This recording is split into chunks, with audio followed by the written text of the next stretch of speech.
Alors, on vous souhaite la bienvenue à tous au paradis. Vous allez en sortir dans 3 heures, si Dieu le veut. Demeurez assis et assises jusqu'à l'arrêt complet du bateau. Par la suite, on vous donnera les conseils de sécurité. Madame, pas de panique. Et par la suite, on vous invite à... Pas de panique, pas de panique. Sourions et séchons-nous les dents.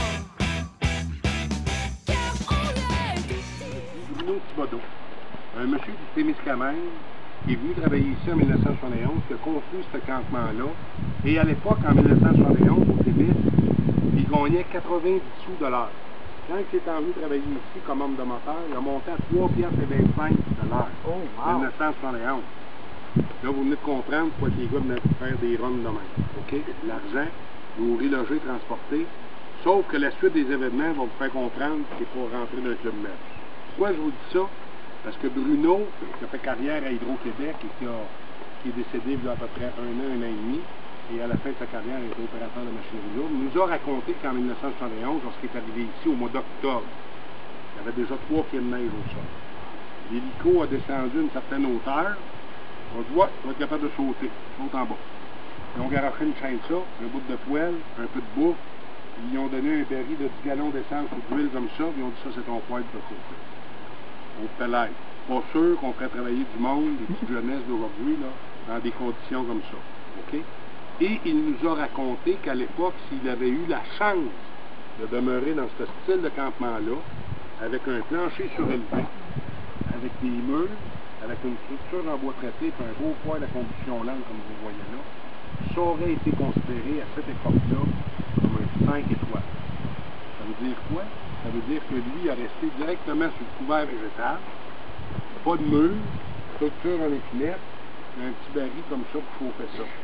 Vous êtes au mois de décembre 1971, il fait moins 30.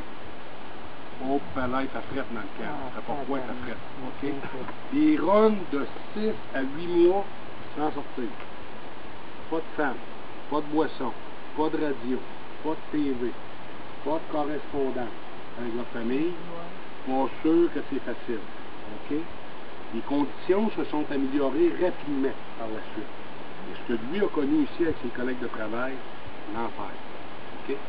Et là, il y avait, Barry qui est là, il était dans le milieu de la tente. Il y avait 4 gars qui restaient là-dedans. Ça n'entend pas trop bon là-dedans. On s'entend, là. Hein? Et là, il y avait un showboy. Ça, un showboy, là, c'est un danseur excité, ça? Sûrement pas, moi. OK? Le showboy, sa job, c'était de faire le tour de tous les camps, alimenter le poêle, et être sûr que ça chauffe les gars dehors. Il y avait un showboy de jour. Il faisait bouillir de l'eau. Vous mettez ça dans un baril de 45 gallons. Les gars se lavaient dans le baril. Je ne changerais pas l'eau en chaque, on s'entend. Alors, naturellement, quand ça faisait 6 mois qu'il était sur le chantier, tu allais voir le chef de camp qui avait de l'air sérieux, le monsieur qui est là. Et là, tu lui disais, écoute bien, boss, là, moi, ça fait 6 mois que je tire. J'ai du fromage entre les orteils.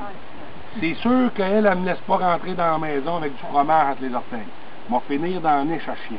C'est-tu possible que tu puisses me trouver un baril que je puisse me laver comme du monde? Fait que là, le boss, il disait, oui, j'ai 2 beaux barils. J'en ai un qui est marqué B dessus, ou Beaver, c'est un type d'avion, OK? Il y a 5 gars qui vont embarquer dans le Beaver. Mais j'en ai un autre baril à côté, là, c'est marqué O, Otter. Encore 5 gars qui peuvent embarquer là-dedans. Fait que là, à la fin de la journée, ce qu'il m'avait pas dit, c'est que la chicane poignait pour savoir qui était le premier embarqué dans le baril, qui était le 5e ou le 10e.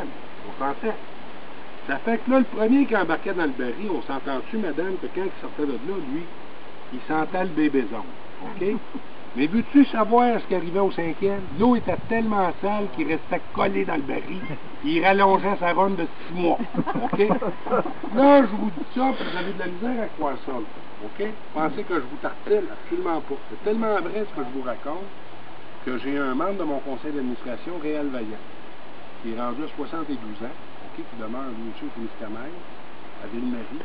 Il m'a raconté que lorsqu'il a travaillé pour Simard et Baudry, à la construction de la route de la baie James entre Matagami et ici, il a resté dans des petits camps d'exploration, puis il s'est lavé dans le baril. Et là, des fois, ça arrivait, là, il y en avait, madame, qui étaient des nœuds, qui ne voulaient pas embarquer dans le baril.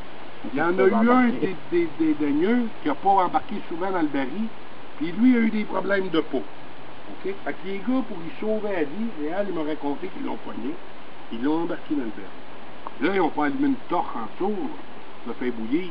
Ils ont pris 2 gallons d'eau de javel, ils ont vidé dans le baril, puis ils ont réglé ses problèmes d'infection de peau comme ça, puis ils ont sauvé la vie comme ça. C'est juste pour vous dire que la période d'exploration, c'est une période qu'on n'entend pas parler.